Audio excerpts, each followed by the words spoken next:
Привет, как нас слышно? Слышно, Акжайк? Слышно нас? Напишите, нас слышно? Видно? Я Я есть, есть, все все отлично. отлично. Ну, здорово. А, Здорово. Все. Все, начинаем? Опять не положим, может? Ну, давайте пока пообщаемся. А кто еще есть? Мырзабаева Карлыгаш.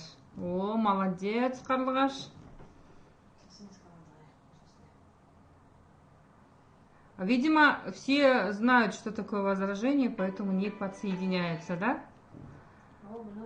Вот сейчас қазір бизнес жасаған кезде біздерде көп қарсылықтар болады, иә? Қарсылықтар болады, сол қарсылықтармен біз қалай справляться етеміз, не деп жауап беру керек, сол қарсылыққа қандай жауап беру керек, қалай жеңу керек, қалай сол ситуациядан дұрыс шығу керек, соған байланысты жақсы информациялар болады, иә? Слайдтарды дайындап келдік. Енді соларды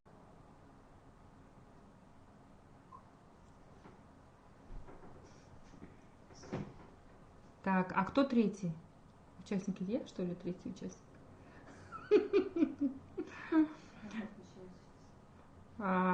Что-то вообще никого нету. Ақжайық, Қарлығаш. Оннан 2 минут өтті. Енді 10-да десек, 11-де жинала ма адамдар? Где команда? Біз бүгін презентацияда жүрдік. Қыздар команда азанда таңертең шығып кеткенбіз. Сағат 8-де, содан жаңа келіп отырмын. Осы басып ұшып кешігіп қалам ба деп. Ну, как обычно, спонсорның үйіне келіп отырмын. Вдруг там вебинар что-то не смогу подсоединиться, енді сіздер онлайнчиктерсіздер ғой. Пока так общаемся. Народу мало, потом ютубқа басқаша, да? Ну, мы вас ждем вашу команду. Надеюсь, все-таки этот возражениеға жауап алғысы келетін адамдар бар шығар деп ойлаймын. Қалай ойлайсыз?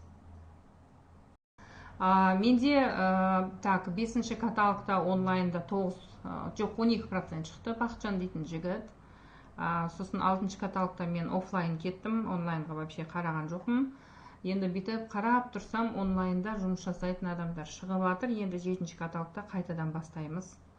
Қайтадан қосыламыз. Енді істеймін деген адамға, тем более опыты бар адамға, онлайнның не, офлайнның не қиын емес деп ойлаймын. Қазір көп кісілер онлайн жасамас бұрын, мен ойлаймын, кішкене офлайннан 2-3 ай үйреніп алса, жұмыстың қыр-сырын түсініп алса, кішкене қиындықтарды көрсе, қателіктерді басынан өткізсе, және сол қателіктерді жөндесе, иә, мына пайда болып жатқан проблемаларды шешсе, жұмыс қиын болмайды, жұмыс оңай болады. Біздің жұмыс оңай. Лидерлер қайдан шығылып жатыр? Аспаннан түсіп жатқан жоқ. Олар көп отказды көріп, көп қарсылықты көріп, көп қиындықты көріп, осындай лидер болып жатыр, тәжірибе, естіліп жатыр ма? 4 адам болды. 4-ші кім адам қосылды? 4-ші адамымыз кім екен? Бастасақ бастай береміз, бірақ 4 адам. Бастаймыз ба?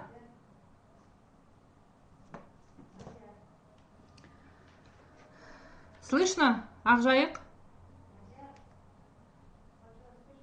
Тогда пообщаемся, давайте тогда пообщаемся, пока наши люди подсоединятся.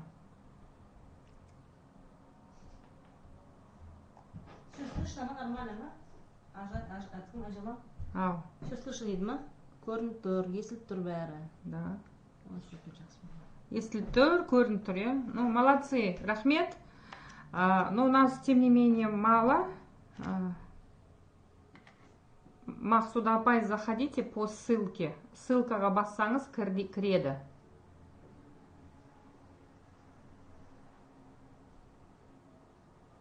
Вот наверху ссылка есть, ссылкаға включайте, нажимайте на ссылку, и вы сразу на вебинар попадете.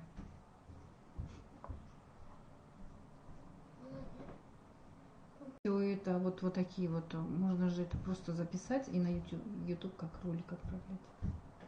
Готовы на всех, нужно нажимать ссылку, автоматически называть свою фамилию, входит, ему даже ДБКС не нужен.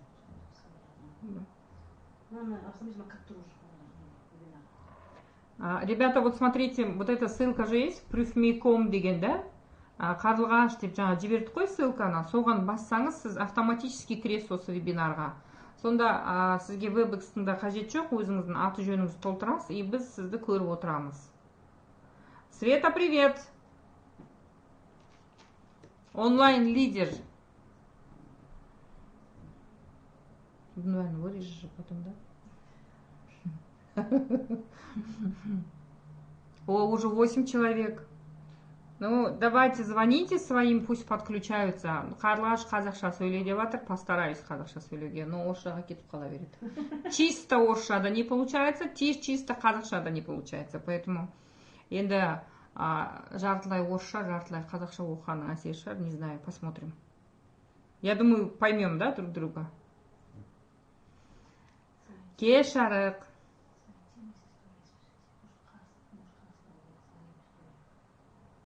Да. Это кефир.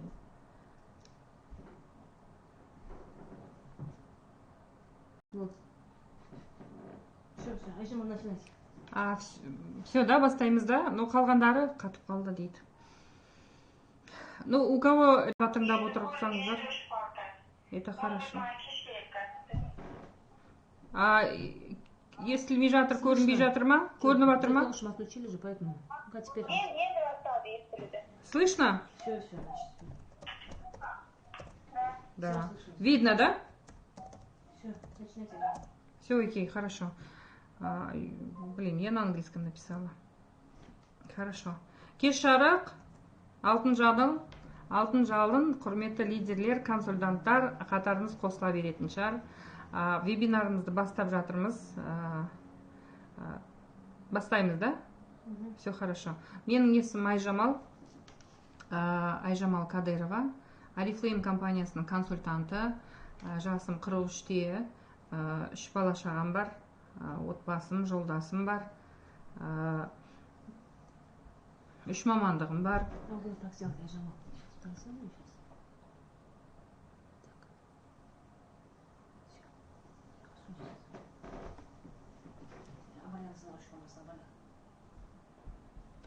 Все. Мына менің отбасым, мына 2 ұл 1 қызым бар, жолдасым. Жаңа айтып жатырмын, өзім таныстырып отырмын. Шымкент қаласының тұрғынымын. Қазақстан Республикасының азаматымын. Осы Oriflame компаниясында жұмыс жасағаныма менің 4 жыл болды. Так. А что он туда ушел? Все, да. Бұл бизнестегі менің спонсорларым бәріңізге танымал, біреуіміздің мамамыз, біреуіміздің әжеміз, Иманалиевтер отбасы. Мынау менің Oriflame'да жеткен жетістіктерім. Жетістіктер 4 жылда мен бүйтіп қарасам, жаңа спонсорым айтып жатыр, мына қарсылықтар темасына сыйғызу біртүрлі шығар, сыйғызып үлгермеймін деп, әжептәуір көп кәдімгідей жаңа көзге түсетіндей жетістіктер болған екен. Соның ішінде ең крупныйларын, ең ірілерін айтып өтейін.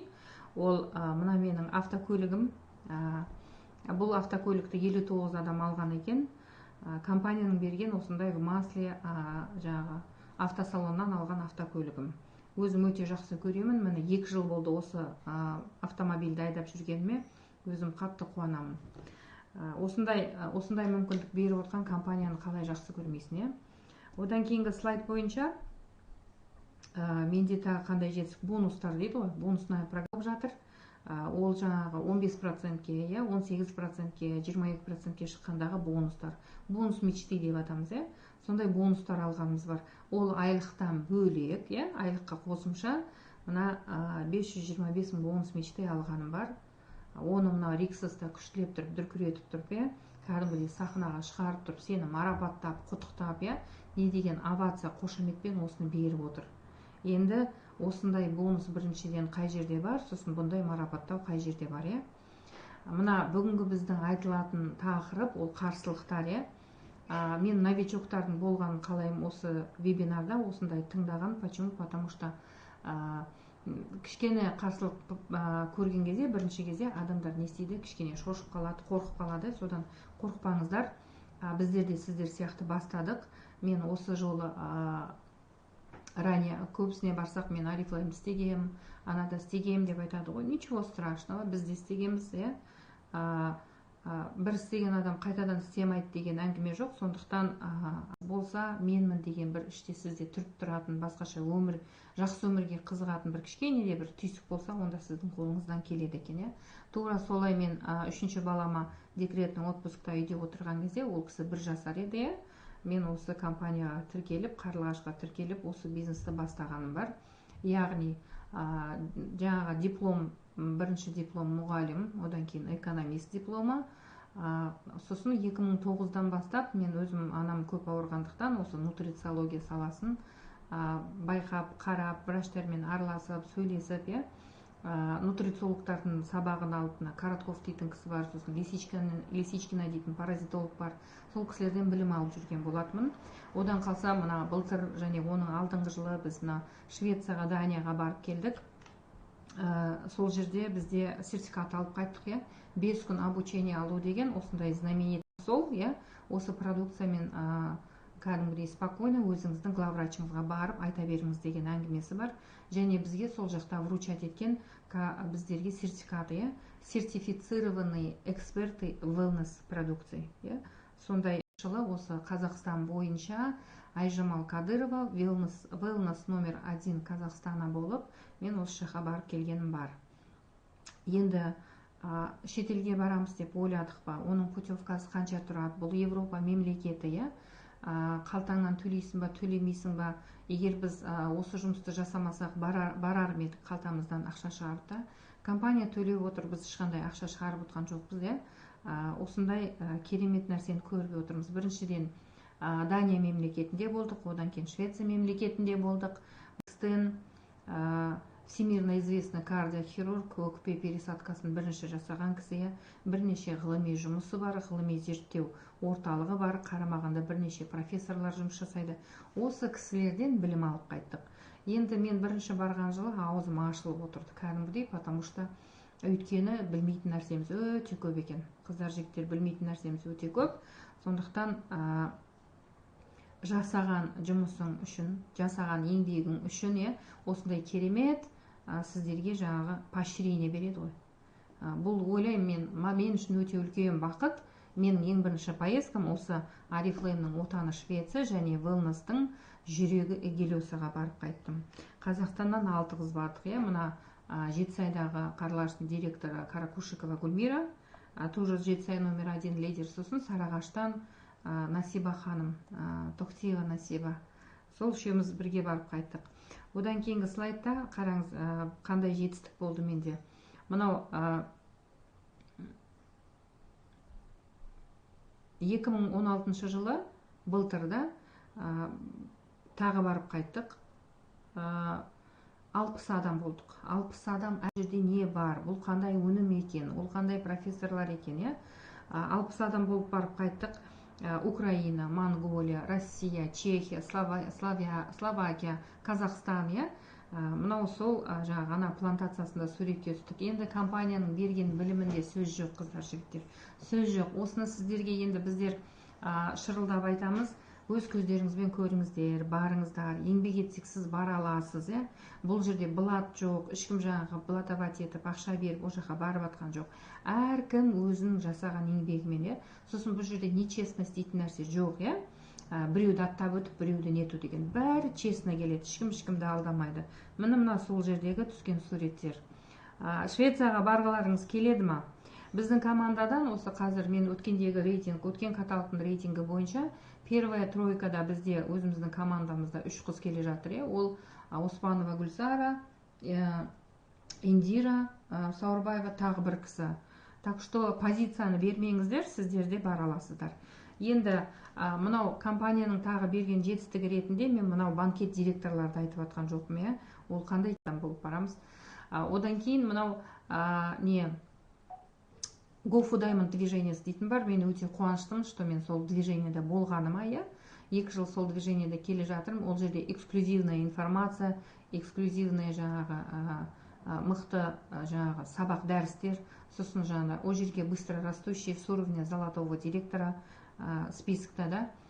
Ол жақта енді компанияның жаңағы несінде боласыз, ол жердің өзі өткенде топовый лидерлар болды. Ол жерде бриллиантовый директорлар сол кісілер айтып отыр, қарап отыр, баға беріп отыр. Мынау өткізіліп отқан 2-3 күндік шара, осы Go for Diamond движениесі семинар, выездной семинар дейді.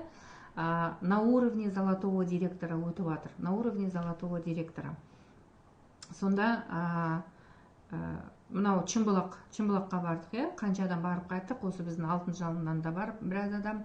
Одан кейін Ақбұлаққа бардық, и с каждым разом все лучше и круче, да, сондай мероприятиялар өтіп жатыр.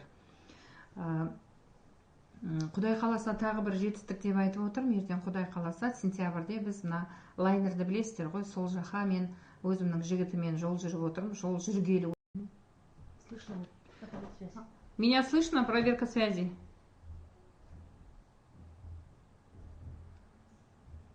Қыздар, жігіттер, естіліп жатыр ма? Мен жаңа слайдты үлкейтіп алып, жаңа сіздерді көрмедім да. Менің жаңа историямды аяқтадым. Естілді ма?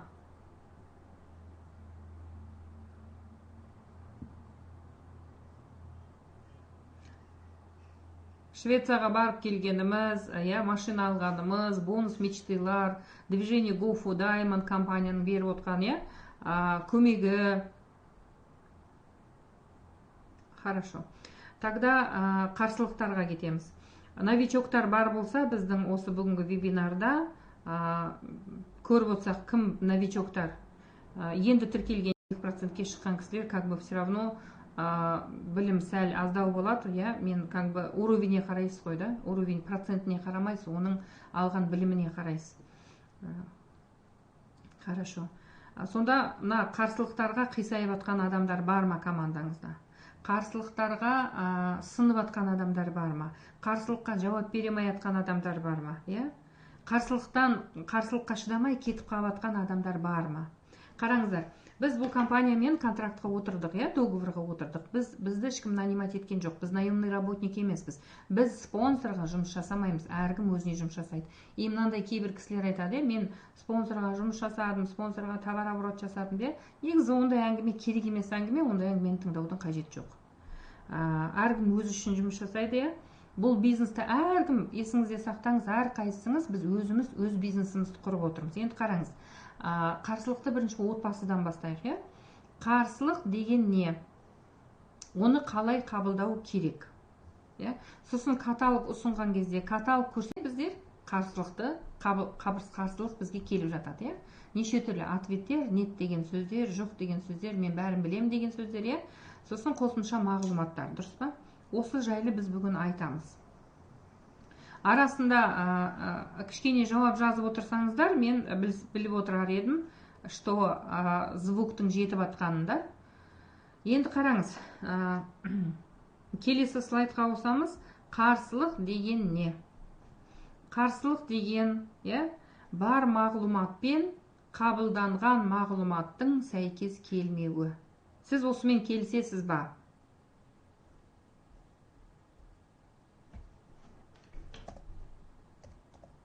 Ребята, слышно? Енді қараңыз, бар мағлұматпен болған кезде, қазір адамдар осы біз енді wellness деп барамыз, дұрыс па? Одан кейін Oriflame деп айтамыз. Oriflame деген кезде жұрттардың көбі қандай қарсылық айтады? Сонда ол неге ондай қарсылық айтып тұр, Оның ойында қандай мағлұмат бар осы біздің компания туралы, осындай Oriflame туралы, қандай мағлұмат бар? Ол не біледі? Продукцияның қайсысын біледі? Wellness'ты біле ма? Wellness'ты дұрыс ішкен ба, Соны біліп, соны әңгімелесіп, сөйлесіп, оның на самом деле қарсылығының ответін, жауабын алуға болады. Яғни, біздің жұмысымыз не екен? Бізде бар нәрсені біз оларға түсіндіру керекпіз, біз оларға айту керекпіз. Дұрыс па? Келісесіз ғой? Хорошо. Қараңыз, бізде не бар? Мысалы, жаңадан қосылған кісілер не біледі? Олар спонсордың айтып жатқан нәрсесін біледі. Енді мынау 15, 18, 22% мен ойлаймын көп нәрсе біледі. Бар, өнімдер бар, бізде керемет, теңдесі жоқ, эксклюзив тема, сондай wellness өнімдері бар, бізде керемет руководство бар, бізде керемет наставниктер бар, номер 1. Бұның бәрі ресурс, бұның бәрі бизнес-инструмент, яғни құрал. Спонсордың өзі, наставниктің өзі, ол бизнес-инструмент. Соны айтады ғой, грамотно пользоваться дейді ғой, соны біз қолдана білу керекпіз. Енді оны қолдана білудің де жолы бар шығар, ол үшін білім де керек шығар, ол жағын мен білмеймін. Бірақ қараңыз, өмір сүріп атқан кезде, өмір сүрген кезде осындай негативтер бола ма, болмай ма? Болады. Негативтер болады. Енді қараңыз, өміріңізде болып жатқан негативтен сіз құлап қаласыз ба? Теріс айналып кетіп қаласыз ба? Жұмысқа бармай қоясыз ба? Туысқаныңызбен сөйлеспей қоясыз ба? Араласпай қоясыз ба? Сіз бір шешімін тауып, бір шешімге келіп ары қарай өмір сүресіз. Тура сол сияқты бұл бизнесте де.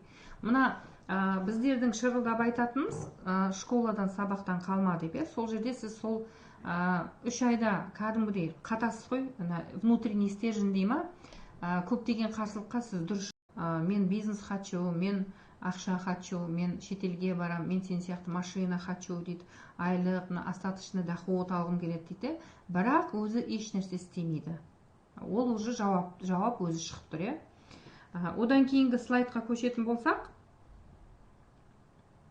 слайдты скрин жасап, өз командаларыңызға жіберсеңіздер болады. Осы сабақта болып жатыр дейді. Қатып қалды дейді. Мен бәрін көріп тұрмын, жазылып жатыр. Маған жауап берсеңіздер. Слайд көрініп жатыр ма? Енді қараңыз. Қарсылықтармен жұмыс жасағанда 3 ережені сақтау керек. 3 ережені сақтау керек. Ол қандай ережелер екен? Мына слайдты көріп тұрсыз. Бірінші, адам қарсылық білдірген кезде онымен таласпау. Және оның қарсылығына қарсы шықпау керек. Көбінесе жаңадан қосылған кісілер, мен өзім байқаймын, презентация берген кезде, мысалы, сізде де сондай болып жатқан шығар, жаңадан информация wellness-ты тыңдаған адам, оны сенеді, түсінеді, қабылдайды, сосын өзі тура сол информацияны бәріп айтқан кезде қарсылық міндетті түрде болады. Сенбеу болады, күлу болады, кекету болады. Сол кезде сол кісімен қосылып, сондай ответ берудің, жауап берудің қажет жоқ, онымен таласып, оған қарсылығына қарсылық білдірмеу керек. Неге? Өйткені қарсы болу, ол айтады ғой, ол дұрыс нәрсе, ондай болу керек. Екінші, ешқашан адамға шап беріп ұрыспау. Ол вообще дұрыс емес. Шап беріп ұрысу, ол дұрыс емес. Бірақ бір нәрсені айтамын, егер сіз өнімді жақсы білсеңіз, особенно сіз wellness-ты ішіп, нәтижесін көріп тұрып, онда надо поработать над собой. Өзіңізге жұмыс жасау керексіз ғой, над собой надо работать. Өйткені әр адам өзінің мнениесі болады, өзінің көзқарасы болады. Ол көзқарасын айту керек, оны тыңдамай тоже болмайды бізге. Сондықтан сіз информация берген кезде, сіз міндетті түрде оның көзқарасын, уже информация беріп отырып ақ, сіз кімнің қандай қабылдап отқанын естисіз, көресіз. Одан кейін, сіз онымен сөйлесіп отырып, көп жағдай бізде болып жатыр. Басында өзінің айтқан қарсылығына өзі қарсы шығады. Қалай? Өз сұрағына, өз негативіне өзі жауап береді. Сонымен сондайдың көбінесе контрактпен бітіп жатады бізде. Контракт құрып жатады. Өйткені қазір адамдарға внимание керек, адамдармен сөйлесу керек. Сондықтан внимание қарамай қойсаңыз, сөйлеспей қойсаңыз, сондай жағдайдың болуы да әбден мүмкін. Келесі слайдқа көшеміз. Жаңағы қарсылықтарға, мысалы, қарсылық болған кезде, мен де солай ойлағанмын. Мысалы, біз бәріміз бірдесен вау деп келе салмаған шығармыз. Кейбіреулеріміз мүмкін бір апта жүрген шығармыз, бір ай жүрген шығармыз ойланып, бірінші қарсы болған шығармыз. Әркім өзін есіне түсірсе, осындай жағдайлар болған. Сонда қараңыз, әбден болуы мүмкін ғой, мен де қарсы болдым да, бірақ кейін информацияны тыңдағаннан кейін менің көзқарасым, мнение дейді ғой, өзгерді. Менде де сондай болған, Енді қазір мынандай болып жатыр деп осындай связка слов дейді, соны айту керек. Дегенмен де деген сөзді соңынан не істейсіз, қосып оның қарсылығына айтасыз. Сосын аргумент келтіру керек дейді. Аргумент деген не ол? Ол қарсылық айтып жатқан кезде сіз факт айтасыз. Факты, факты, кәдімгі дәлелденген аргумент айтсаңыз, ол кісі еш нәрсе дей алмайды. Сосын кез келген мына алдыңыздан шыққан сетевик, басқа компанияның сетевикі, лидерлері, даже лидерлері, сіз ол кісінің қарсылығына, ол кісінің қисық әңгімесіне, ол кісінің жаңағы мына каверзный вопросы дейді ғой, андай қисық сұрақтарына, астарлы әңгімелеріне сіз тек қана фактымен, біліммен сіз не істейсіз? Жеңесіз. Ұрсып, таласып, оны біз жеңе алмаймыз. Сондықтан да біздің айтатынымыз обучениеден, сабақтан, әр суббота сайын болатын сіздің спонсорыңыздың құрып атқан және планеркасынан қалмаңыздар, қыздар, жігіттер. Я успеха хочу, бірақ школаға келмеймін деген болмайды. Түсінікті. Енді онлайн істейтін кісілер, мына чат, телеграм чаттар бар, WhatsApp чаттар бар, вебинарлар бар. Онлайнмен мықты көтеріліп жатыр. Сонда қараңыз, хочу деген адам ол жақта да жақсы дәрежеге жетеді. Дұрыс қой да? Келесі. Так.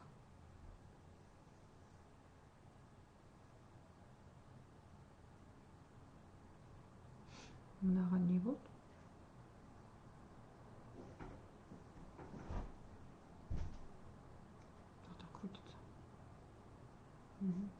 Кішкене техниканы түсінбей жатырмын.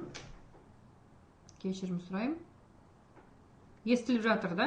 Мына менің историяма кетіп қалып, бұның бәрін мен айтып қойдым. Басқа кнопканы басып жібердім.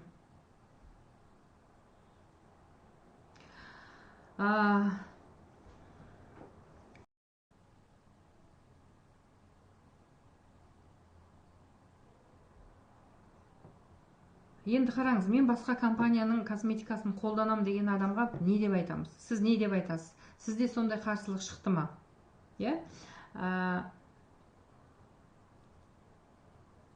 Екі себеп болады. Мысалы, сіздердікі қымбат, сол үшін мен басқа компанияны қолданам. Болмаса, сіздердікі арзан, дешевый, качествосы нашар деп айтады. Сіз осы екеуіне не деп жауап беріп отырсыз? Мен өзім жақсы жауап берем.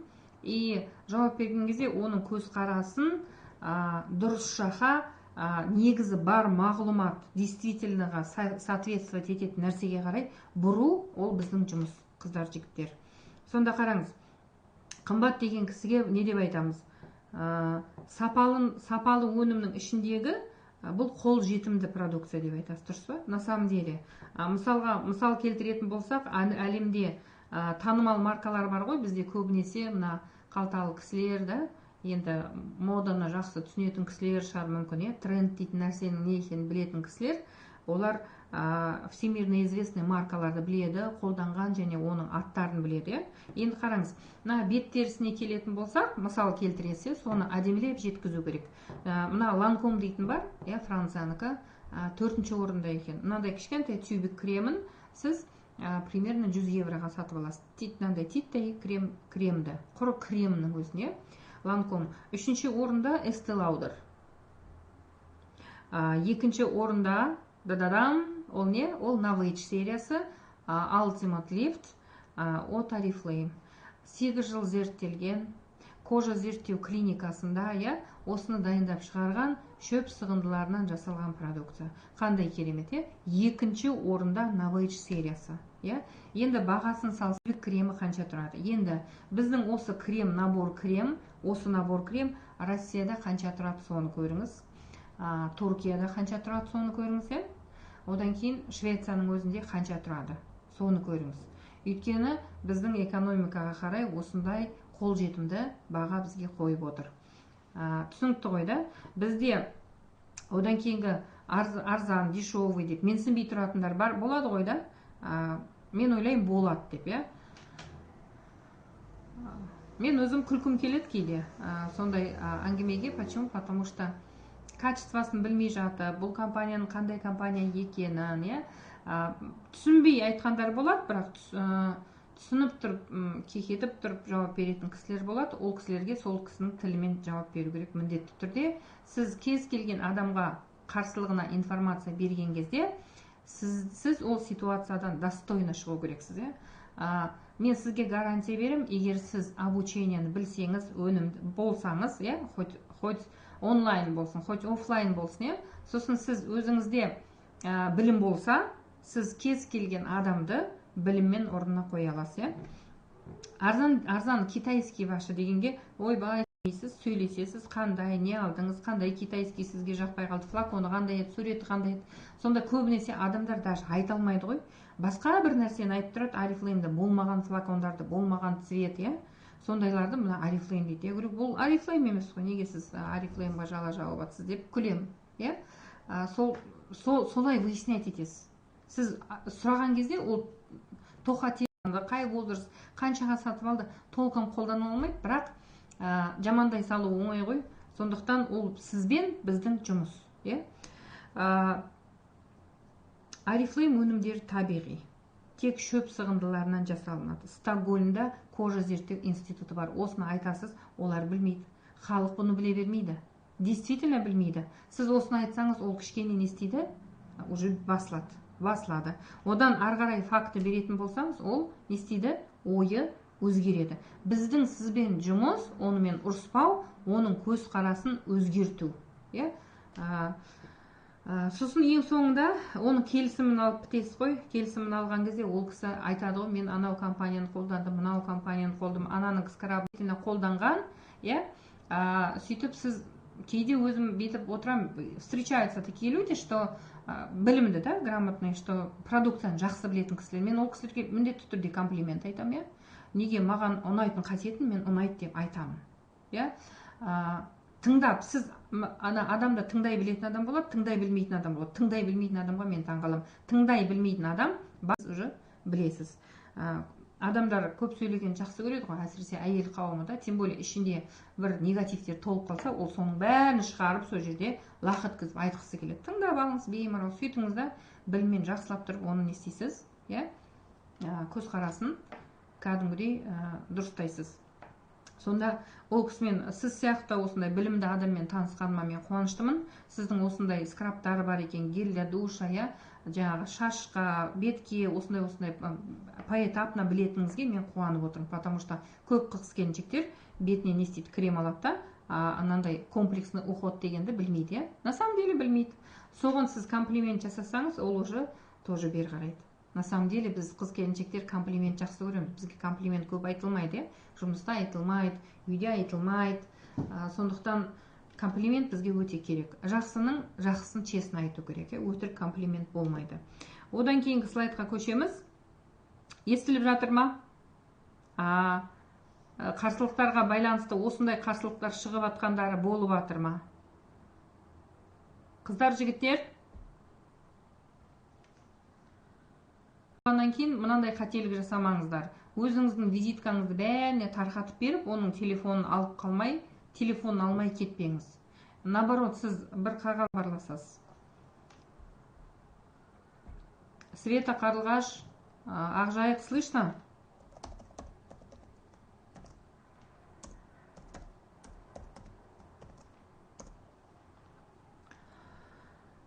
Одан кейін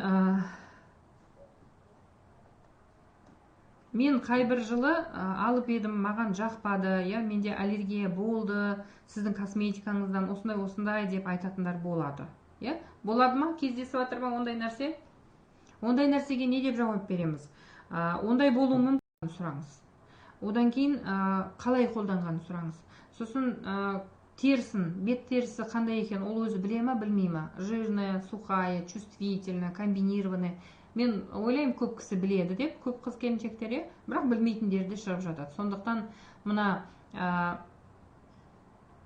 сезімтал тері, әсіресе сезімтал теріге аллергия беріп атуы мүмкін. Қай жағдайда? Бетесіне не дейді ғой, мынандай нежный участкалар дейді ғой, осындай жерге, мынандай жерге сіз жаңағы молочкомен тоникті бетіп сүртіп жағыңыз, кремді жағасыз, жаңағы тоникмен сүртіп кремді жағасыз. 15 минутта никто не отвечает, слышно, видно десем. 15 минутта егер реакция бермесе, аллергия болмаса, онда ол аллергия бермейді. Оның мысалы қазір кремді жағып, кешке шейін бір жерді аралап қыдырып бірдеңелерді жеп, кешке үйіне барған кезде шыққан аллергиясына уже біз және біздің өнім жауап бермейді. Өйткені біз не істедік? Чувствительный зонаға біз не істедік? Тест ол кісіге жасадық. Енді қараңыз. Тамақтан да болуы мүмкін ғой? Действительно мүмкін, тамақтан болуы мүмкін. Сол кезде сосын мына жирная кожаға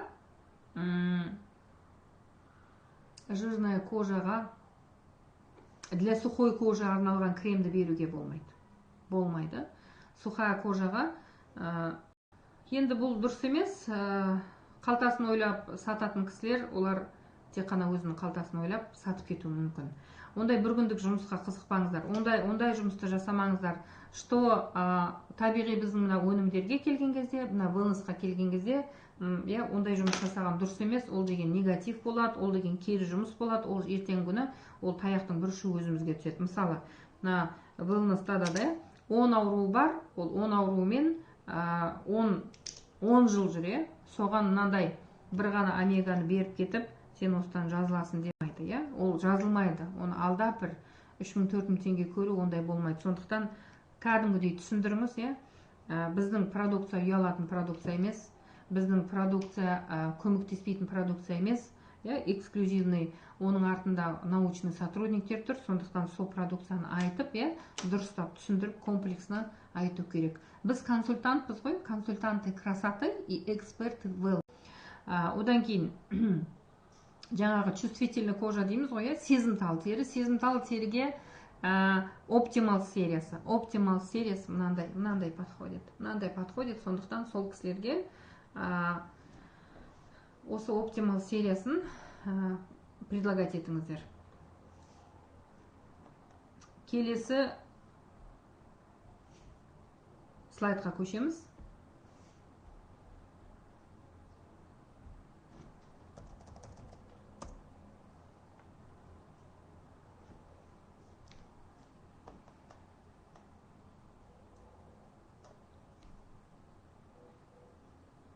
Уақыт жоқ.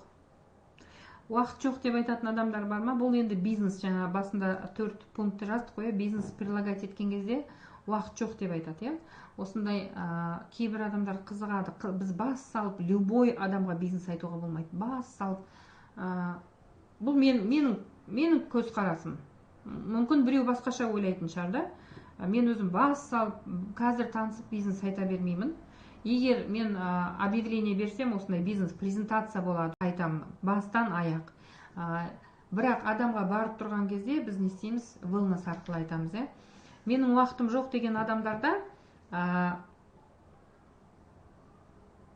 скрытый вопрос болады дейді ғой астында. Скрытый вопрос болады. Менің жаңағы уақытым жоқ, жасай алам ба, жасай алмайым ба, адамдармен де көп араласып үлгермеймін деген скрытый вопрос болады. Сондықтан ең басында біз қалай айтамыз? Өзіміз қалай бастадық? 24 сағат бастаған жоқпыз ғой, Күніне 2 сағат новичок бөлетін болса, сол 2 сағат бір аптада қанша сағат болады? 6 күнде ол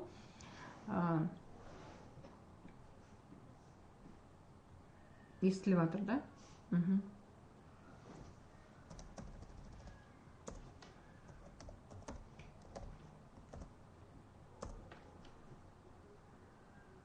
Он 12 сағат болады. Қалай ойлайсыздар? 12 сағат аптасына жұмыс жасап, нәтиже бола ма? Міндетті түрде болады. Одан кейін сіздің сол 12 сағатта сізге қосылған адам, 12 сағатта сіздің арқаңыздан адам ереді. Хотите, не хотите, сол адамның адамы да шығады. Сонда сіздің 21 күнде жоқ дегенде күніне 2 сағат бөлген кезде не істейсіз? Презентация жинайсыз, презентацияға адам жинайсыз. Спонсорыңызға айтасыз, спонсорыңыз информация береді. Сондықтан сіздің 3-4 адамыңыздан тараған адамның бәрімен не істейсіз? Сіз команда құрасыз. Сондықтан уақытым жоқ деген адамға оны түсіндіресіз. Ешкімде артық уақыт жоқ, бәрінде 24 сағат бірдей бар. Соның 8 сағатын біз ұйықтаймыз, 8 сағат біз жұмыстамыз, 8 сағат біз не істейміз? Кір жуамыз, тамақ істейміз, балаға қараймыз, тойға барамыз, қонақ күтеміз, сонымен өтеді. Сонда біз өзімізге қанша сағат уақыт бөліп жатырмыз? сол 24 сағаттың ішінде 8 сағаттың ішінде көп қыз келіншектер, қыздар демейін, келіншектер, бала шағасы бар кісілер өзіне уақыт бөлмейді екен. Соны сөйлесу керек адамдармен. Одан кейін егер ондай адамға айтасыз, сіз міне жасайтын болсақ, ешқандай адам сізге соңыңыздан ермесе, онда мен сізге ешнәрсе деп айтпаймын, сізді мазаламаймын деп айтсаңыз, кез келген адам көнеді. Енді мынау слайд бойынша офлайн және онлайн. Үйден интернет желісінде, ютубта неше түрлі видеолар бар, неше түрлі. Соны кіретін болсаңыз, неше түрлі аккаунттар ашқан, қалай жұмыс жасап жатыр. Мен қызығам өз басым, онлайнға. Онымен жұмыс жасасаңыз болады.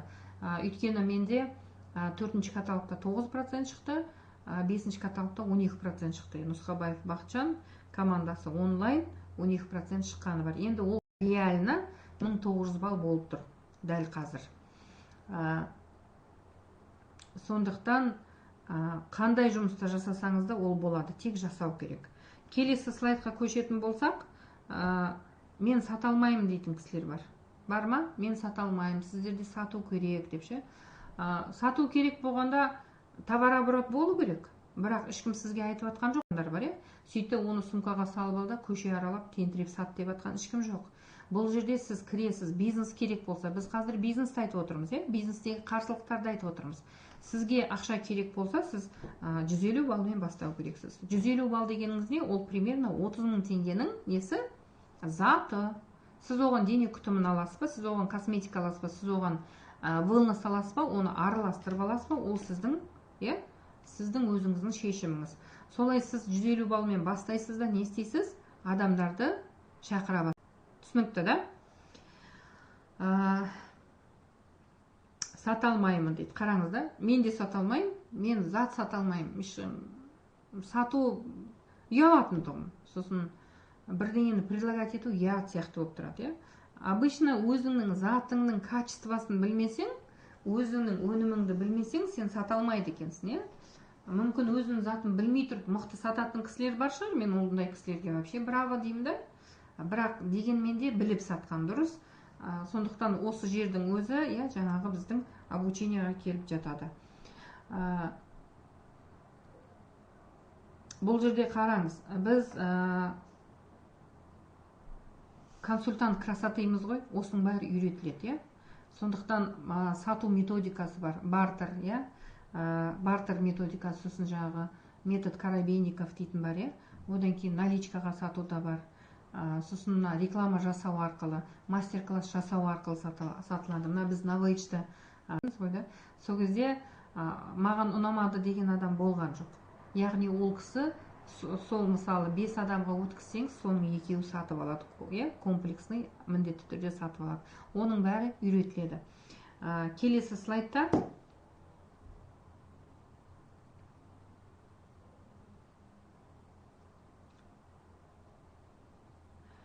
мынау сата алмаймын деген кезде мақсат бүйтіп как попало сатып кету емес қой.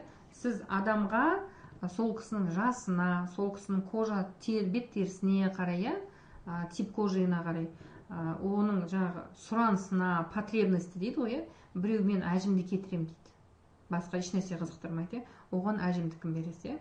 Біреу мына бетімдегі дақты ағартам дейді, оған сол сериясын бересіз. Басқа серия беру, онда сіз продукцияны сатасыз. Өйткені сіз продукцияны керемет білсеңіз, оның нәтиже беретінін білсеңіз, сіз әрине сіз не істейсіз? Гарантия бересіз.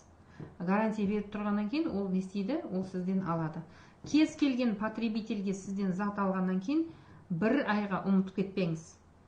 2-ші күн, 3-ші күн звондаңыз. Қалай болып жатыр? Денсаулық қалай болып жатыр? Тағы звондаңыз 3-4 күннен кейін. Өйткені не? Внимание керек.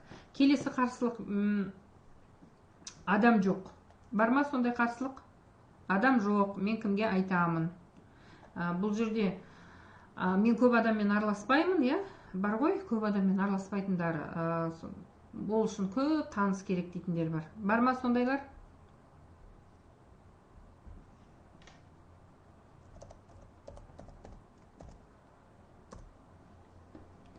Енді қараңыз. бұндай кезде менің аралас құрасым аз кезде адаммен отырасыз, кәдімгідей отырасыз да давайте көрейік дейсіз. Мысалы, біз бұны постоянно айтамыз, бұл мына мұсылмандарға күшті арналған жұмыс деп айтамыз. Неге? Бізде тамыр таныс деген жетеді бізде. Көрші қолаң кез келген адаммен сөйлесіп кете береміз біз. Біздер ашық адамбыз, Құда жекжат, бір үйден тараған 10 адам, 10 адамның 10 құдалары бар, демекші, мына осының өзі жетіп жатыр. Садикте барған адам, барған достарыңыз, школда одноклассники, группаластар, көршілер, бөлелер, туыстары, қайын жұрт, сосын знакомый дейді. Знакомыйға кім жатады? Ол сіздің мына баратын мастер по волосам, маникюр, кім тағы, ателье, сосын магазиндер, неше түрлі. Сол жерде таныстарыңыз бар ғой, постоянно клиент болып біреуден бірдеңе алып отырмыз, сол кісілерге информация беру. Яғни отырамыз да список жазамыз. Мына 100 адамның спискісін жазу керек. Ол түк қиын емес, Мысалы, туысыңыз бар, туысыңыз қарсы болса, туысыңызға айтасыз. Бауырыңыз қарсы болса, бауырыңызға айтасыз. Маған бір 4-5 адам жинап берші, көмегің болсын маған. Достарың бар ғой, анау, денсаулық керек, ақша керек, соны жинап бер, мен жұмыс жасаймын дейсіз. Мен ойлаймын, необитаемый островта ешқайсымыз тұрып атқан жоқпыз, сондықтан спискті қасында отырып жазасыз. 100 адам жаз десе қиналып кетеді адамдар. Ой, 100 адам қайдан табам деп, Енді мынандай тренинг жасап көріңіз, командаңызға бір 2-3 адамды алыңыз да, қасына отырыңыз да.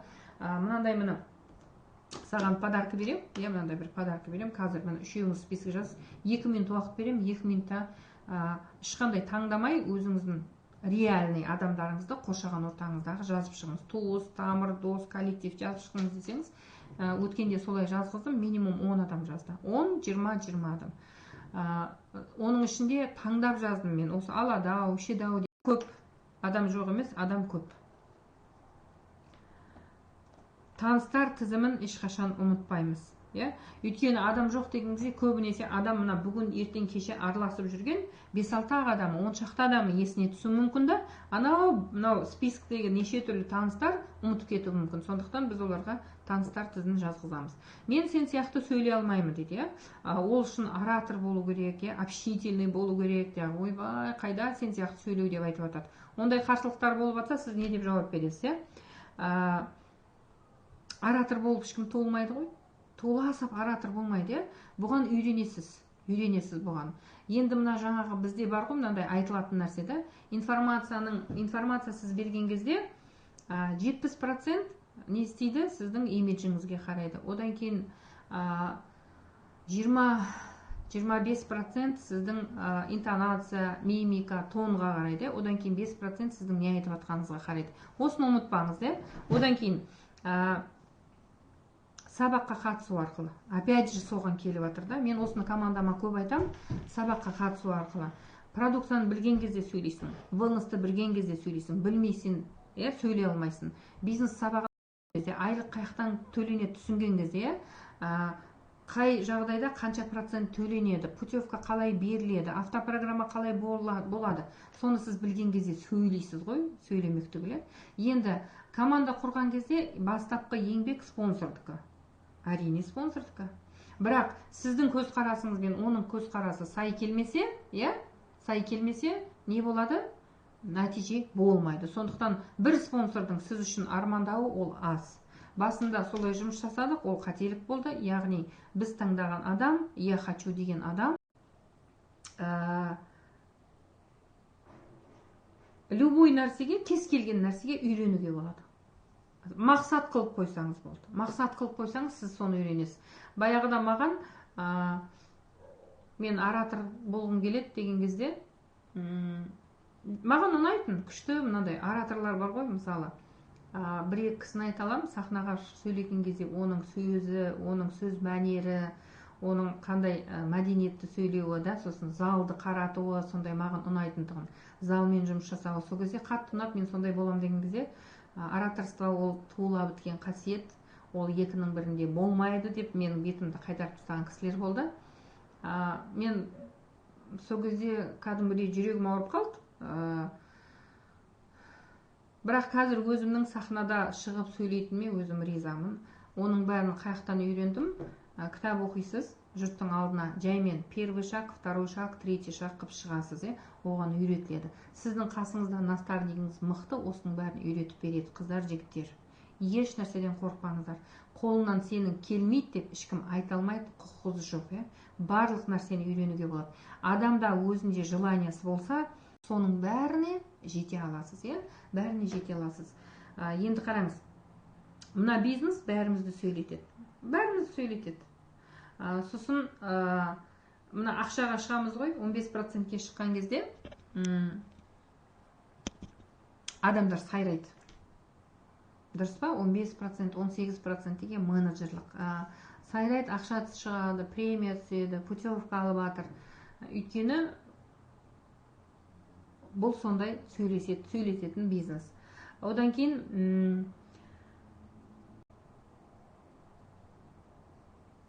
сіз тек қана өзіңіздің спонсорыңызбен және жақын адамдармен сөйлесесіз. Сосын сіз школаға келу арқылы, чаттарда неше түрлі адамдарды көру арқылы көресіз ғой, сұрақ қойып сөйлеседі. Солармен танысу арқылы бір команда екенін білген кезде солармен достасасыз, дос пайда болады. Өзіңізді қараңыз, сіздің қазір командада қанша адам бар? Олармен қарым-қатынасыңыз қалай? Қалай сөйлесіп жатырсыз? Параллельный веткадағы кісілермен қарым-қатынасыңыз қандай? Оның қуанышына ортақ болып жатсыз ба? Бірге көмегіңіз тиіп жатыр ма? Сондықтан солай не істейсіз? Сөйлейміз. Солай сөйлейміз. Мынау жаңағы жалғасы, бұл бизнесті маңыздысы мағлұмат, яғни мағлұмат біліміңіздің болу керек, білім болу керек, бас салып ешқандай білімсіз сөйлеп жатқан ешкім жоқ, информированный болсаңыз, информированный дейді ғой, сізде керекті мағлұмат болса, адам сөйлейді. Келесі слайдқа көшеміз.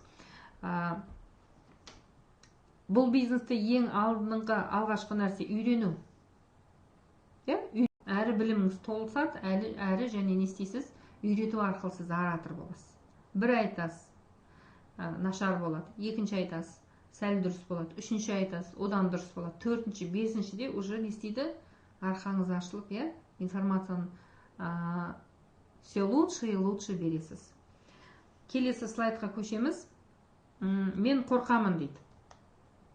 Жасай алам ба, жоқ па, деп сомневаться ететін кісілер болады.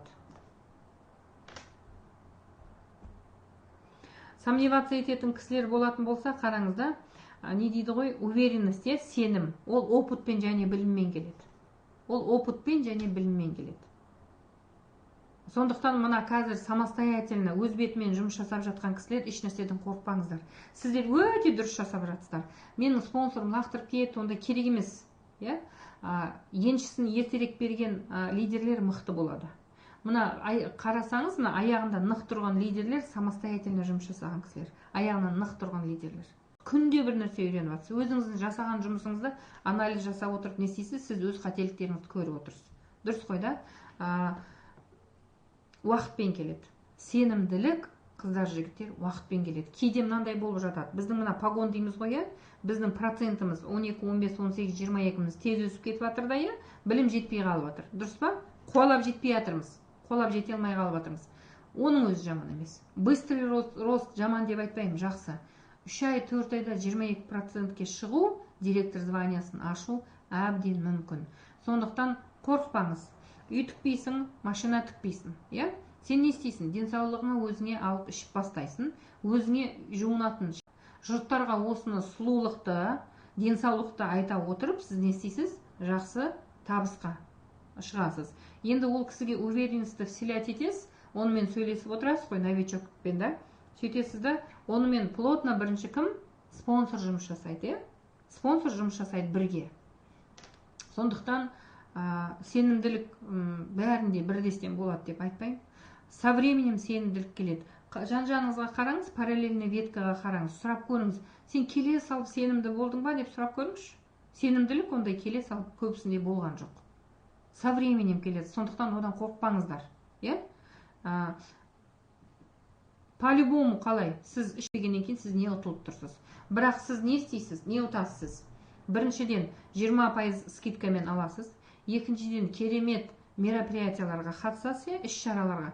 Үшіншіден, опытный кісілердің, успешный кісілердің арасында жүріп, солардың аурасында боласыз. Төртіншіден, сіз жаңа дос табасыз. Егер сіз көнсеңіз, келіссеңіз, қорқатын несі бар?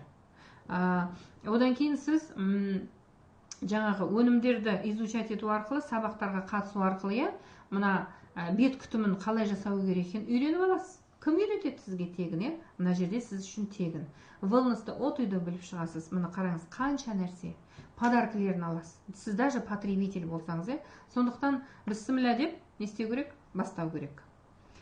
Келесі слайдқа көшетін болсақ,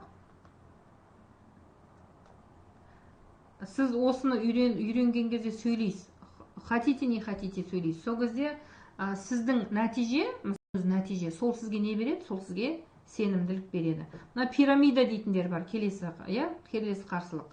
Қараңыз, осы пирамиданы дұрыс түсіну керек.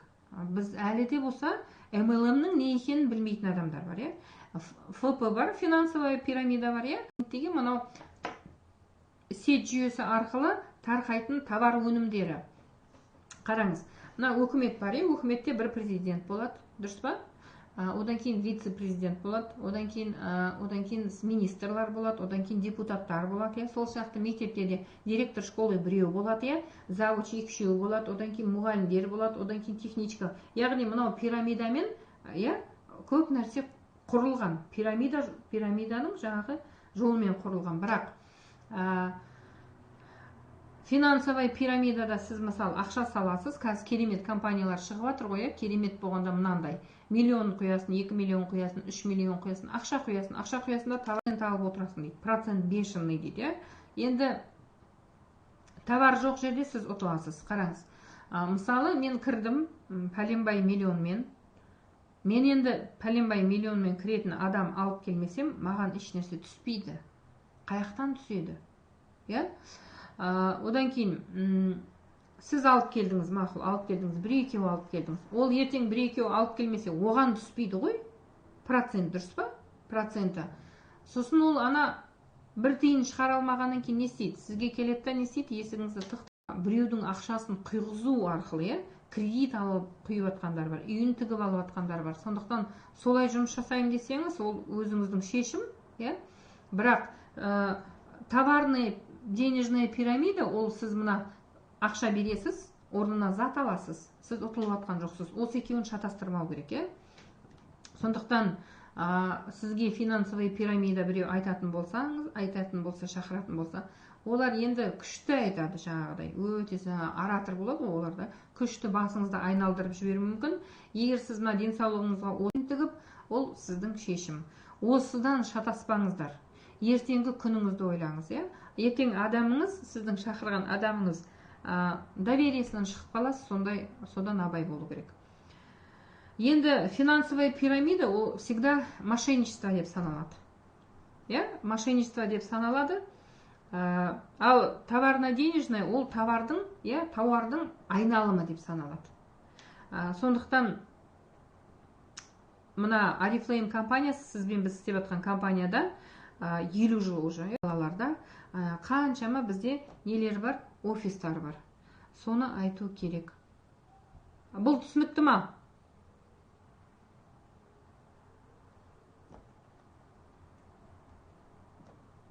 Одан кейінгі қарсылық, менің жаңағы пәленшем айналысып еді осы Oriflameмен, менің түгеншем айналысып еді осы Oriflameмен, түк шықпады, ақша қаны, батпан құйрық қаны деп, осы батпан құйрық дегенді естісем, мен кәдімгідей жаңағыдай қатты ашуланғым келеді, бірақ ашуланбайсың ғой, күліп тұрасың да. Сонда қараңыз, 3 условия бар. 3 условия бар осыда жетістікке жету үшін. Бірінші, желание дейді ғой. Қазақшасы қалай болады желание, Страст, действие дейді. Әрекет болу керек. Түсіндіңіз, Сосын білім болу керек. Осы үшеуі. Желание, білім, әрекет. Осы үшеуі болса, жетістікке жетеді. Енді сол істеп көрген адамнан сұрайсыз ғой, қалай істеді, не істеді, қашан істеді, адам тіркеді ме? Көбінесе мына просто потребитель болған кісілерді менің пәленшем істеді дейді. Ол істедіге жатпайды. Бұл бизнесті істегенде жоқ, ол бастаған жоқ. Ол тек қана тіркелді да, потребитель болды да, андағы каталогтағы заттарды үстінен түскен 5-10 теңге пайда, ол да жақсы. Подаркасын бәрін сатса, ол да жақсы. Сонымен сол жұртта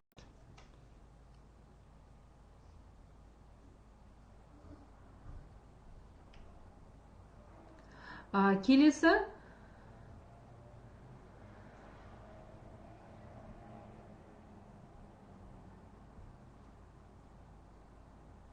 қыздар, жігіттер, естіліп жатыр ма?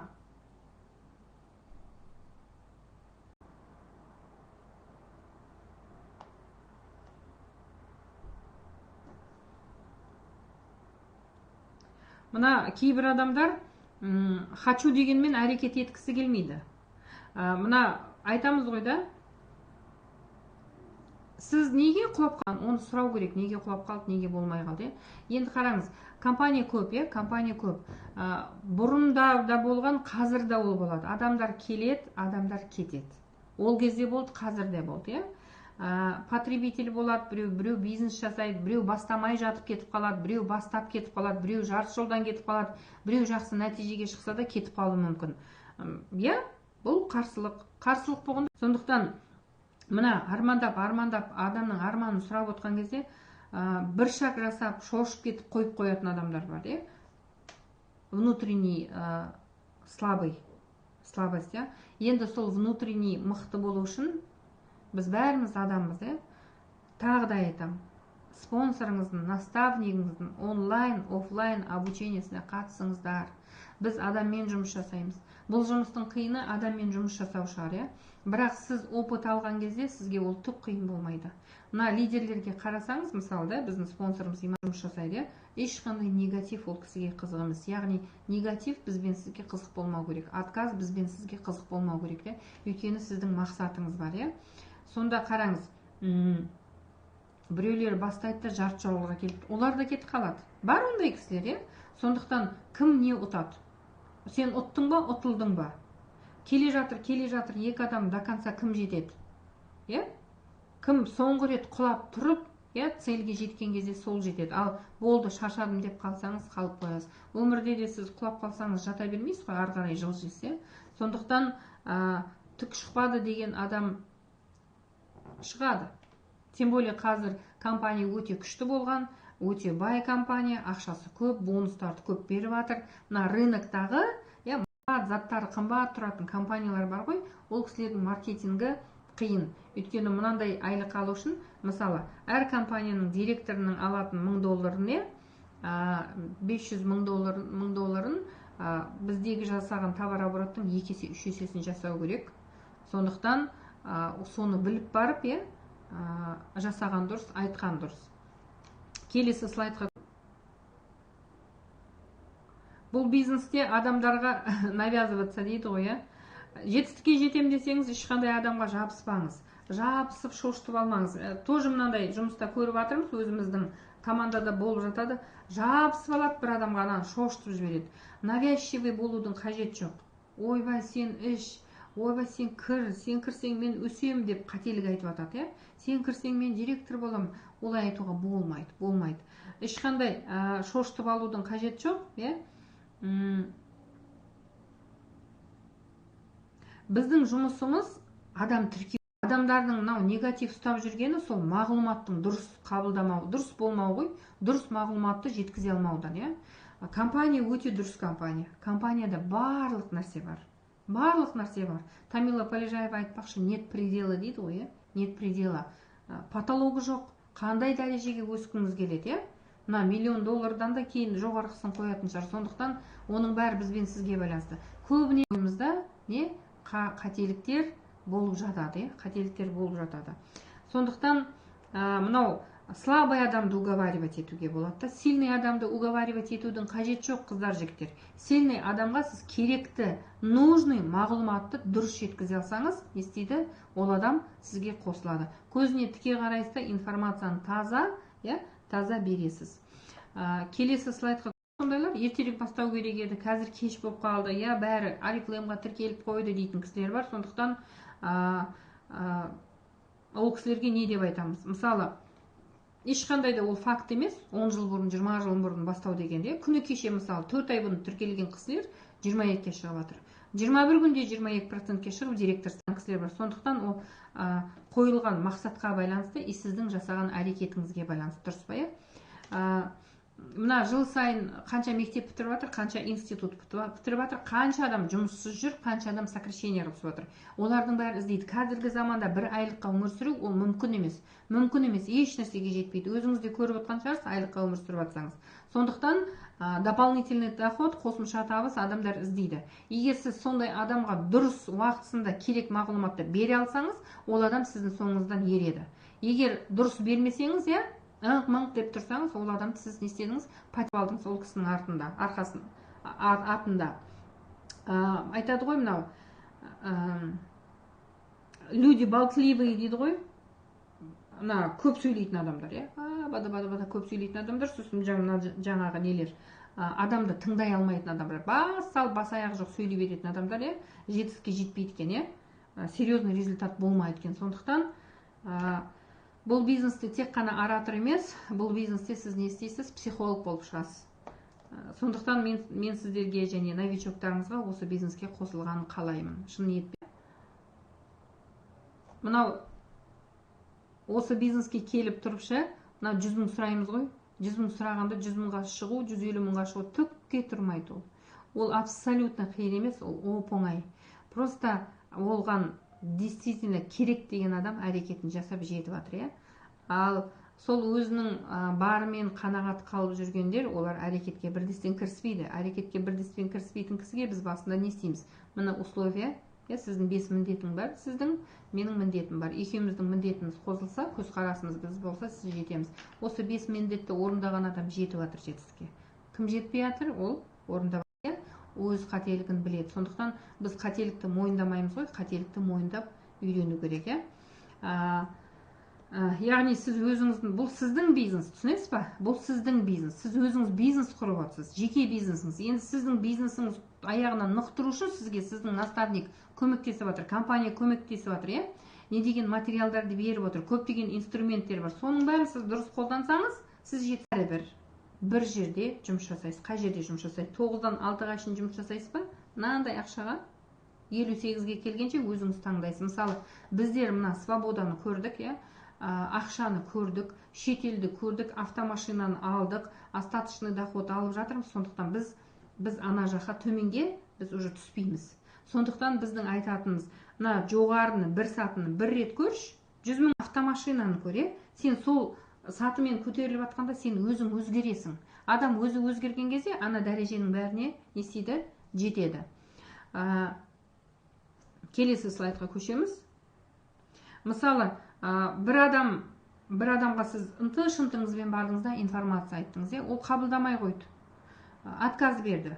Ашуланба деп айттық, ашуланба, ұрыспа. Өйткені қараңыз, бірден жетпеу мүмкін информацияны. Мына кейбір лидерлер айтады ғой, мен дейді, 7-ші рет айтқан кезде түсіндім дейді. 7-ші рет естіген кезде мен осы бизнесті түсіндім дейді. Сондықтан бір адамның бір құлағы бар деп мен постоянно айтам да, 2 құлағы емес, оның тағы басқа құлағы бар, жан-жағынан кіріп көр. 1 рет айт, 2-ші рет айт, 3-ші рет айт, 4-ші рет, басқаша айт, өйткені ол сенің адам. Сен оның мінезін білесің, оға болады екен. Келесі.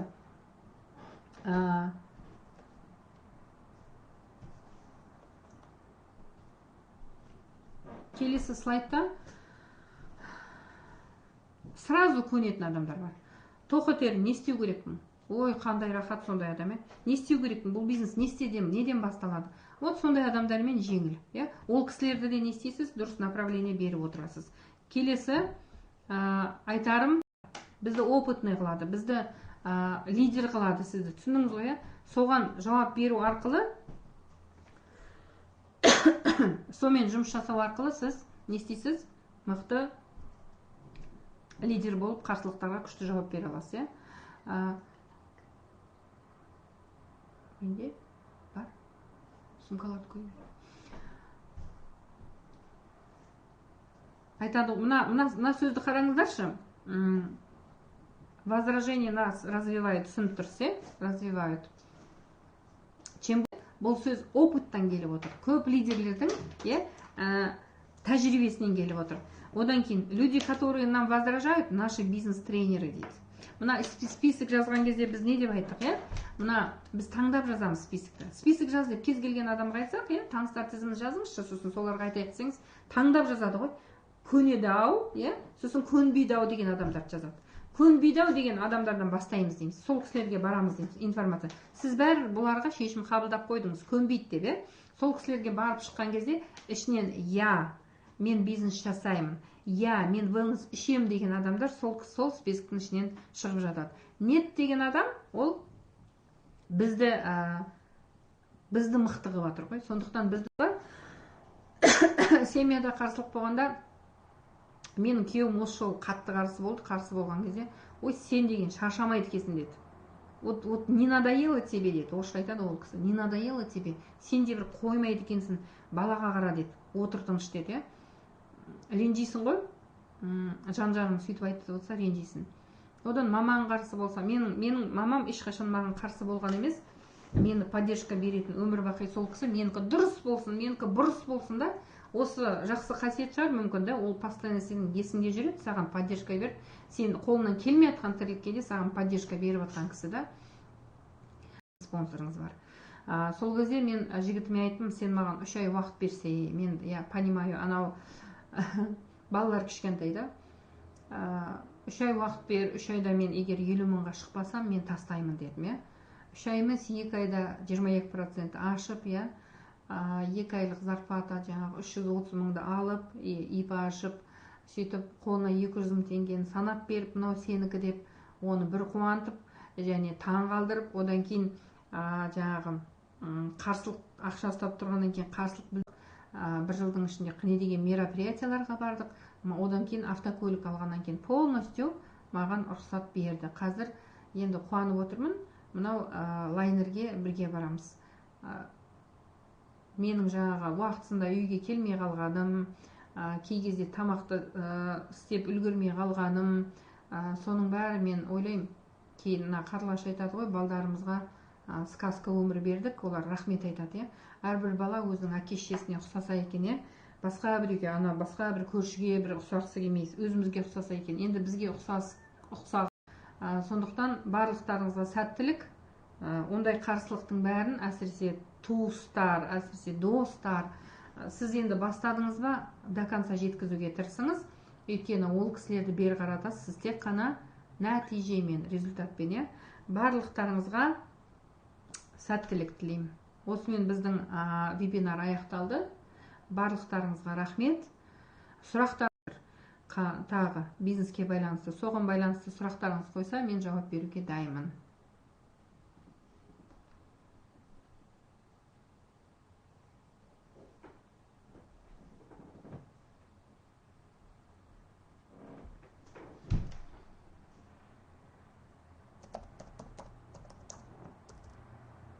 Сіздер бүгін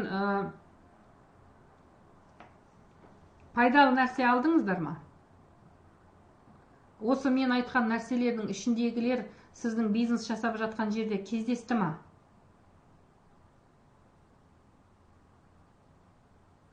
Күшті, рахмет, рахмет. Сіздерге рахмет бізбен бірге болғандарыңызға. Менің жаңағы сұрағым, сізде осы қарсылықтар бизнесте болды ма? Және осы мынау, мен жауап бердім ғой жаңа, қанша слайдтар көрсеттім. Сіз сол қарсылыққа жауап бере алдыңыз ба? Болды, болды. Жауап бере алдыңыз ба? Және енді осы ертеңнен бастап жасаған жұмысыңызда, әрбір қадамыңызда сіз осы бүгін алған білімді қолданасыз ба? Қыздар, жігіттер, қолданасыздар ма? Иә, дейді. Қалтаева Айнұр. Рахмет, Айнұр.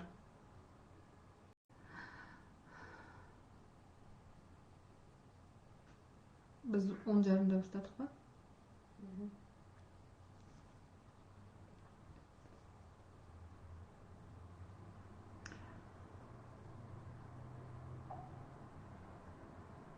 Хорошо, қолданамыз дейді. Енді қараңыздар. Мынау Мен бір нәрсе айтқым келеді, жаңағы возражениені жақсы көріңіздер. Қарсылықты жақсы көріңіздер, ешқандай обида ұстамаңыздар. Ол сондай болады, сондай болу керек. Енді сіз соның бәрін қарсылықты дайынсыздар ма?